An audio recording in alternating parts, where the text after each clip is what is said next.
Hi, it's Maggie the Irish Gypsy here to bring you your July 2019 general reading. We're looking at the first half of July from the 1st through the 15th. Welcome to everyone here, newcomers, first timers, and welcome back to any followers and subscribers. Thanks for taking the time to tune in today and for sending in all your support, feedback, and comments. And always a big note of gratitude to all of my clients out there, regular and new, for keeping me so busy all of the time with personal one-on-one readings. It's an honor and a pleasure. And if any of you are interested in scheduling a personal reading with me, live or recorded, you can click on the description link below for more info and contact details, or you can go to my YouTube channel's homepage, click on the little About button there. Please feel free to email me directly at maggie1maguire@gmail.com. I'd be delighted to work with you. I can usually respond to your initial request with more info within the same day or within the first 24 hours. And scheduling is pretty timely too. I can usually set up a reading with you within a pretty timely period. I do readings full-time, 6 days a week. It is all that I do. So I'm pretty diligent at working with both of your schedule and mine to get you readings as quickly as possible. So if you're interested, send me an email and we'll set something up for you. I do a wide variety of readings in all areas of life. Okay, let's move right into this reading. This is for the water sign of Pisces for the first half of July 2019. Remember that general readings always resonate a little differently for everyone. So if you know your other signs, your rising sign, moon sign, Venus sign, watch those as well. It can be helpful in providing extra information, additional clarification. Okay, Pisces. Our lovely little fish, Mercurial Pisces. Let's see what the first half of July has in store for you.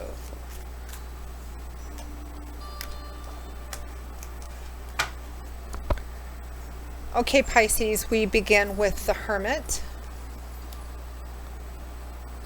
followed by the Six of Pentacles. We have the Two of Cups, followed by Temperance. And from the bottom of the deck, your overall energy is the Queen of Cups.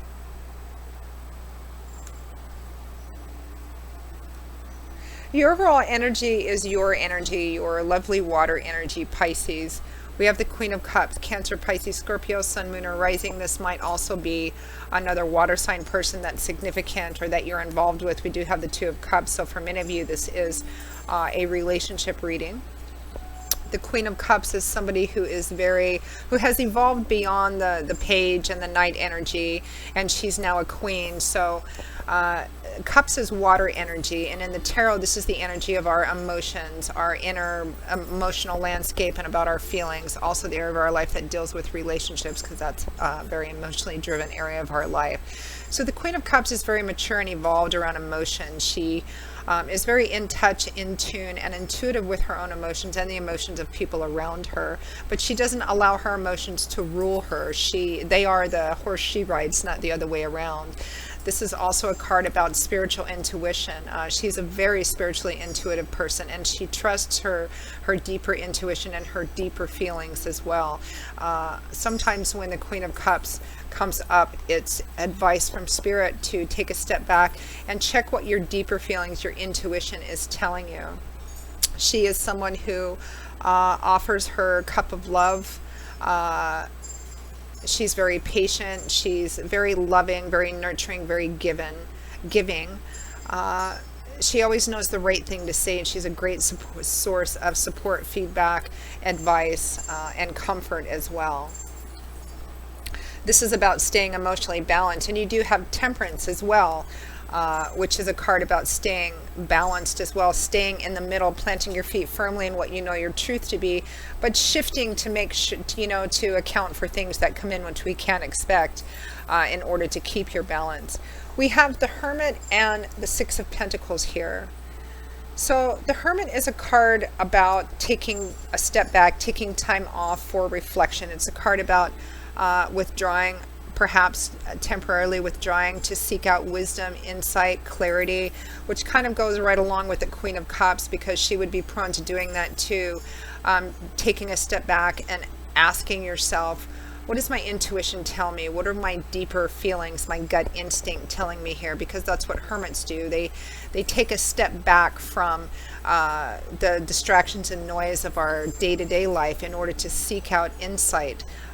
Sometimes they seek out insight and guidance from another person as well. Now, what accompanies the hermit is the Six of Pentacles, which is a card of equality, of tit for tat, of mutual giving, mutual receiving. Sometimes it can represent being on the giving end of something. Sometimes it can be being on the receiving end of something.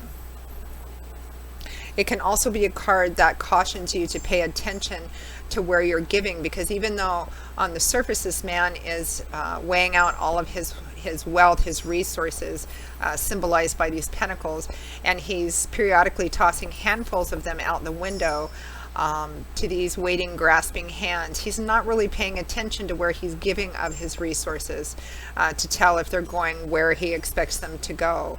And it can represent giving too much, or giving in a way where you're not giving to a specific person, or you're not checking to see if what you're giving is actually going to the source.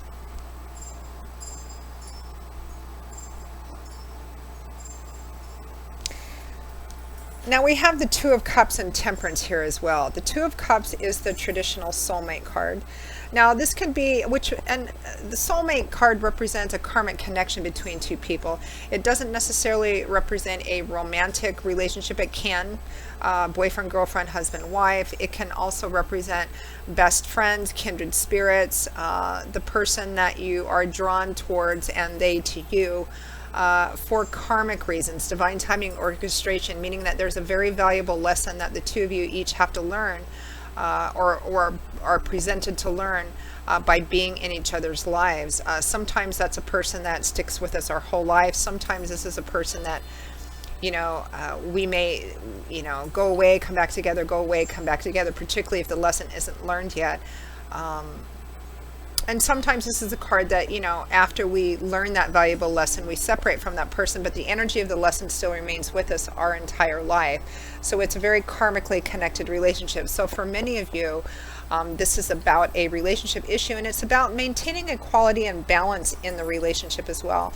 Some of you may be taking a step back during the first half of July to take a look at, whether or not this relationship is really balanced and equal. Not all of the time, 100% of the time, because, relationships are comprised of human beings, and we tend to be up and down, and you can't give 150% all of the time. Maybe you have been and you're feeling a bit depleted, and that's one of the reasons you're taking a step back to kind of ask yourself how balanced this relationship is. For others of you, you may be taking a step back to consider whether or not you should be giving to the other person in this relationship. Some of you may have had an offer of something from the other person in this karmic relationship, and you're taking a step back to consider if this is the right thing to accept, if it's the right thing to accept this offer, or if it's the right thing to make this offer. Some of you, because it's this Six of Pentacles, Pentacles is earth energy, and this is often about the stability and security of the actual structure of our life. Pentacles can represent money, finances, property, job, real estate, assets, etc. Tangible earth energy things that we can see and touch and feel, or the efforts that we put into what makes us feel stable and secure in our day-to-day life. Some of you may be taking some time out to consider whether or not you should maybe help out this other person in this karmic relationship in a financial or resource sort of way. They may have made an offer to you as well. It may be as practical as that. This person made me an offer. Is it right? Should I take it? Will this continue to, will this relationship still be balanced if I accept this offer from this person, particularly if it's money or resources of some kind? If I offer this to the other person, is the relationship still going to be able to maintain its balance in this? And for some of you, this equality, or what you're giving and receiving that you're taking some time now to consider, might be more in an emotional sense.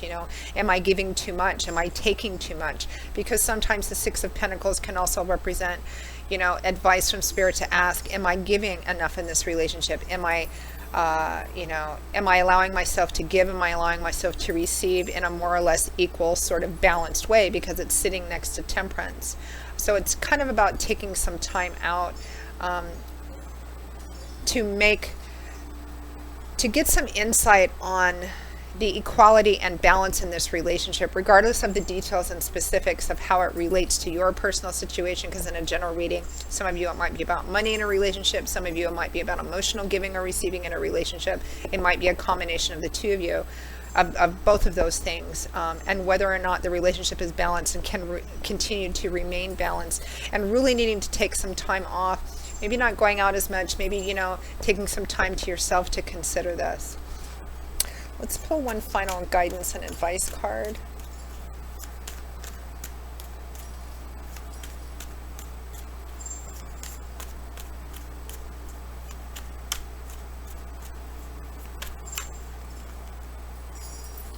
You have one that's just determined to come out.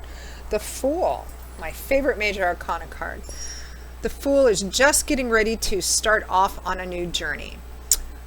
He's stepping off the beaten path, because that's what the Fool does. He takes a leap of faith, a step of faith. He has no idea where it's going to take him, but he's taking it, and he's excited to take this risk, to step off into the unknown, just for the sheer promise and potential about it. It's about stepping off the beaten path, taking a risk, taking the chance, walking in faith. Remembering that the journey is more about the actual path and not so much about the destination at the end. It's about the path and what we gain and learn and grow and experience on the path as well. So it's about taking the chance here, Pisces. I feel like this is spirit from advice, Pisces, for many of you, to continue to move forward. If you are taking some time off to consider whether or not to accept something, accept it. If you're considering whether or not to give something, give it.